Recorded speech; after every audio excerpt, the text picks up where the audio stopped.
Welcome to On Cooldown, the weekly WoW news show right here on Marcelian&Online.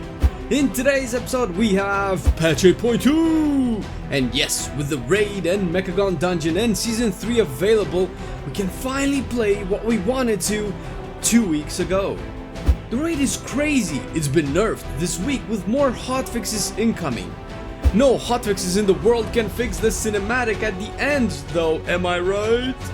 World quests, dailies, rares, treasures, all the little things you do to get flying have been improved. If you still don't have flying yet, that is. And even if you do, the expansion has a whole different tone to it now.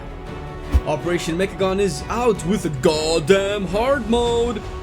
Man, I have enough hard things in my life. I don't need another one to stick out of my...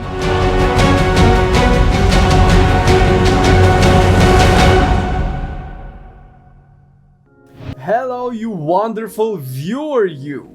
I hope you had a productive week, since now you're sitting at your computer watching this video.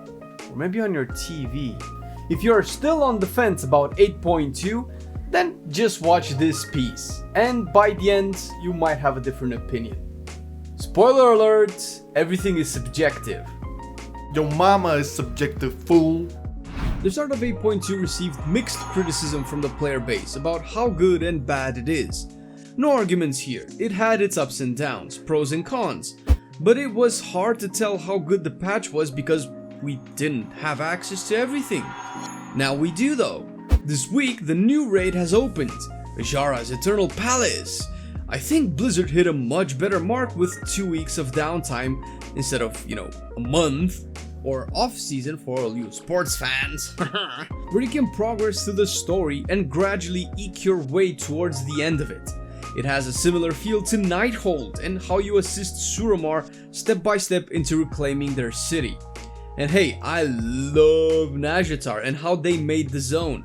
The story quest lines they introduced that follow Thalystra for the Horde and Chandra's Feathermoon for the Alliance felt very personal, and their relationship with Azshara was the closest thing that brought us to a one-on-one with the Naga Queen.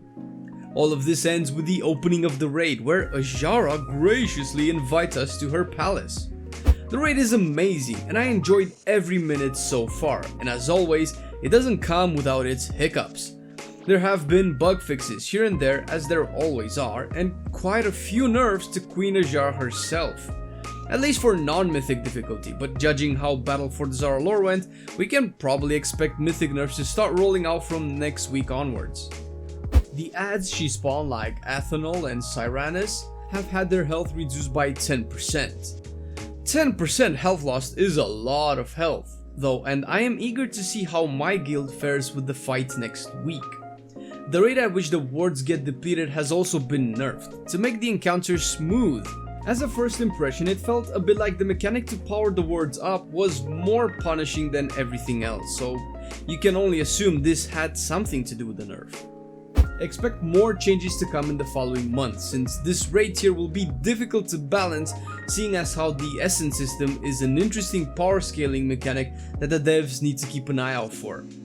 Another change and also a clarification was made to the Aqueous Reliquary currency that drops from a few of the bosses. It seems that the initial drop rates were too low, so they were buffed. What this is basically is a currency that drops from 3 of the raid bosses, and once you have enough of them, you can combine them into an essence specific for your spec. That's Condensed Life for DPS, Vitality Conduit for healers, and Azeroth's Undying Gift for the tanks. The first time you loot it, you get 1 extra reliquary. Radiance of Azshara drops 2 on normal, 6 on heroic, and 12 on mythic. Queen's Court drops 2 on normal as well, 4 on heroic, and we don't know yet on mythic, but Queen Azshara has the same drop rate as Queen's Court. To prevent players from feeling forced to do all 3 difficulties, how nice, Blizzard made it so you get the amount from the lower difficulties added to the one you are doing. As an example, if you kill Radiance on mythic and haven't looted it yet on normal and heroic, you should get 20 reliquaries. To get the first rank of your essence, you need 9 of these babies, doubling to 18 for rank 2 and 36 for rank 3, And since we are on the subject, the legendary effect is something you will only unlock by defeating Queen Ajara on Mythic, because, spoiler alert, she doesn't die. I'm just kidding, she does die, but the raid is not the only thing juicy we have this week. The new Mythic Plus season is out, and with the beguiling affix as well. I didn't get to test it on the PTR, so I only knew the theory of it, but I did get the wonderful chance of running it with some of you dear viewers. You know who you are. And boy, is it ever something. What with that being the first time for most of us actually playing against the affix, we learned a bit about what we can do and cannot do, and how much we hated the devs. I'm kidding, we don't hate the devs, we just mention them in colorful ways. The affix is fun to encounter for the first time before proper strategies become the common norm. Exploring what it can and cannot do is fun and actually very engaging. You don't get a lot of opportunities to sink your teeth into something new and difficult and try to figure it out when playing WoW, so every opportunity like this is amazing. Hear that, devs? We like difficult things that challenge us to find a way to solve them. More like this, please. Oh, and Mage Towers again. Okay, thanks, bye. I would love to go more in depth with the affix, but since our primary focus for our channel is class guides, I will keep testing the affix on stream. Yep, you can catch us playing and testing a lot of stuff on twitch.tv/MarcelianOnline, and most of this is done with the viewers. Come say hi and maybe ram your head with us against some challenging content, while it remains challenging. One thing is clear, the ranged DPS will have an advantage with the Shadow/Void Emissary. Not sure if all the dungeons will have this ridiculous positioning, but in Shrine of the Storm, us melee could barely touch it and run back to safety before we died. And by barely, I mean not at all for me as a DK and Marcelian as a Red Paladin. This gave us a whole new meaning to wheelchair specs. However, once you have enough gear, there is an argument to be made about simply zerging it. You will take at least one cast to the face, and if you have a good healer, you should be able to manage it. Other emissaries such as the Enchanted can be taunted out of the group, which makes melee DPS strong in this particular niche. It's not 100% clear yet, and I like it. I hope I get to do more of them before people start figuring it out and establishing strategies. That's what our videos are for, man! The difficulty of each key has increased to coincide with the gear and essences, meaning a +10 now is a little harder than a +15 for last season. So don't be discouraged if you find it difficult, it's just a matter of gear at this point. And speaking of gear, the Titan Residuum rewards also scale up to match the inflation of the prices. All in all, it should take you just as long to get the gear you would have wanted last season. So again, do not be discouraged by the ridiculous numbers you see at your local vendor. Lastly, what I want to touch on is the Focus Life Anima currency you get from your weekly chest. This is the equivalent of the Aqueous Reliquary from the raid, in that you can combine it to get your spec appropriate essence to rank 3, because the normal essence drops at the end of a chest for a +4, rank 2 drops on a +7, and rank 3 requires 15 Focus Life Anima. Meaning you just do your +10 for the week, and in 3 weeks you'll have the rank 3, which is very decent considering the season will last around 3 to 4 months. We also had a lot of hotfixes and adjustments to quests that might have been annoying. Things like sticky seaweed will be more abundant in Nazjatar. This was a hit and miss. Sometimes I would find the amount I needed fairly reasonably. Other times it would take longer than 30 minutes to complete a simple collect 3 seaweed from the ground quest. World quests have also received adjustments, such as the overdue one that makes you collect grimoires from Naga, now require less of them to collect in total. While a whole bunch of other quests have received quality of life improvements. Battle for Azeroth has been one of the most buggy expansions so far, and although each patch is less prone to such nuisances, the bugs are not out yet.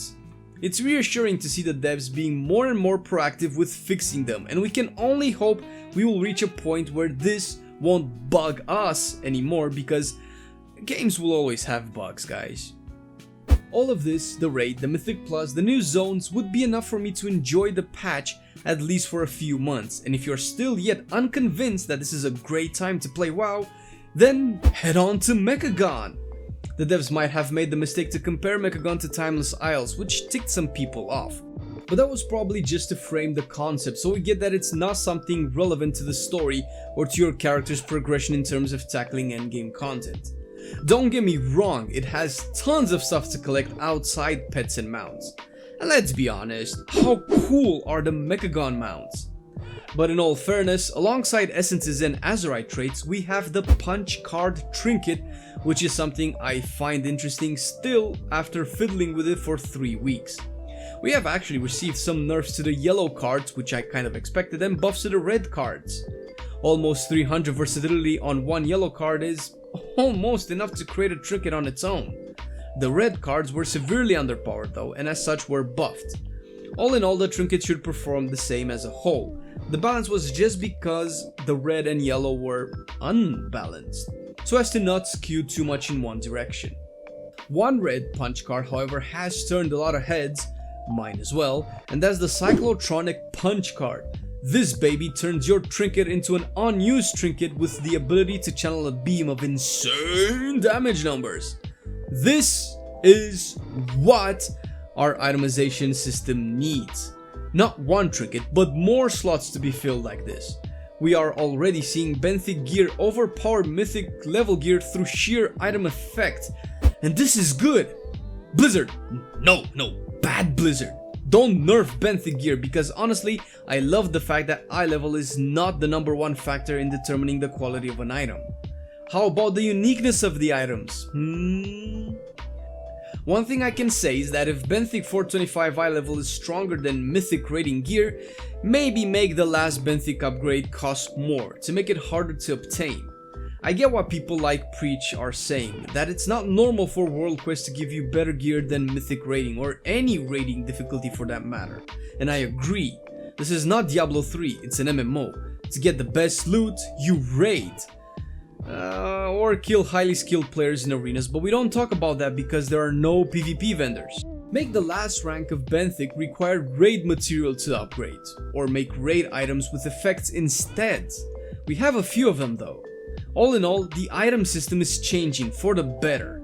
It's not there yet, but it's definitely looking up, and I cannot wait to see how future patches will develop on these concepts that make 8.2 a really cool patch to play.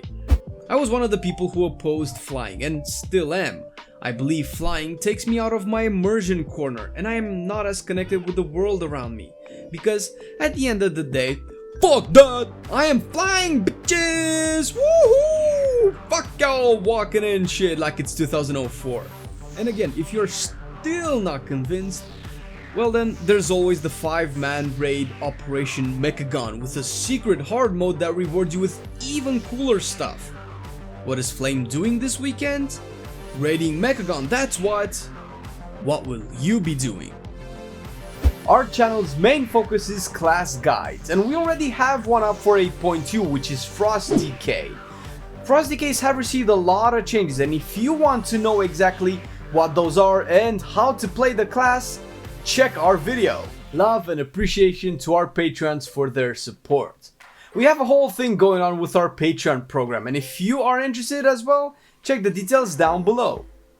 Gear up for the summer with our Warcraft branded merch and some Marcelian love sprinkled on top. Click our official Teespring link down in the description and get your t-shirts, tank tops, hoodies and mugs before the nerf happens. Thanks for watching the video and have an awesome weekend.